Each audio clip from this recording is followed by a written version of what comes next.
Jupiter and the Monkey.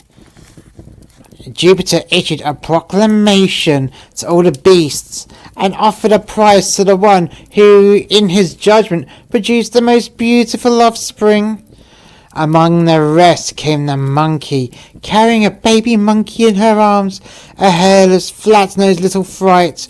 When they saw it, the gods burst into peal and peal of laughter, but the monkey hugged her little one to her and said, "Jupiter may give the prize to whoever she likes, but I shall always think my baby as the most beautiful of them all."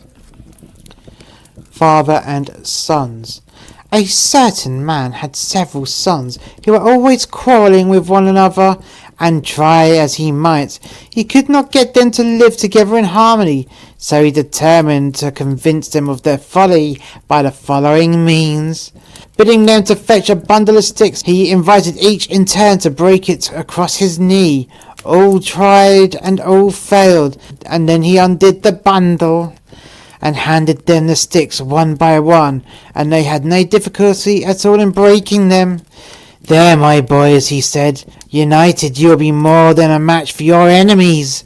But if you quarrel and separate, your weaknesses will put you at the mercy of those who attack you. Union is strength." The lamp. A lamp is well filled with oil, burned with a clear and steady light, and began to swell with the pride and boast it shone more brightly than the sun itself. Just then a puff of wind came and blew it out. Someone struck a match and lit it again and said, "You just keep a light and never mind the sun. Why, even the stars never need to be relit as you had to be just now." The owl and the birds.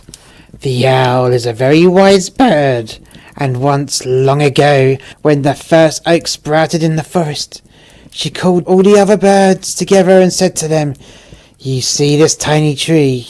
If you take my advice, you will destroy it now when it is small, for when it grows big, the mistletoe will appear upon it, from which birdlime will be prepared for your destruction."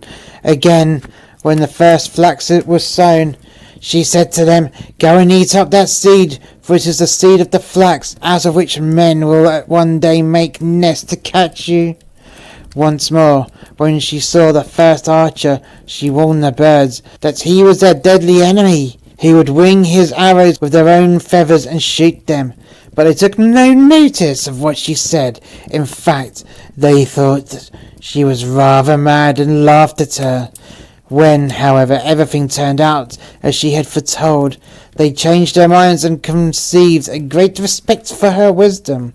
Hence, whenever she appears, the birds attend upon her in the hope of hearing something that may be for their own good. She, however, gives them advice no longer, but sits moping and pondering on the folly of her kind.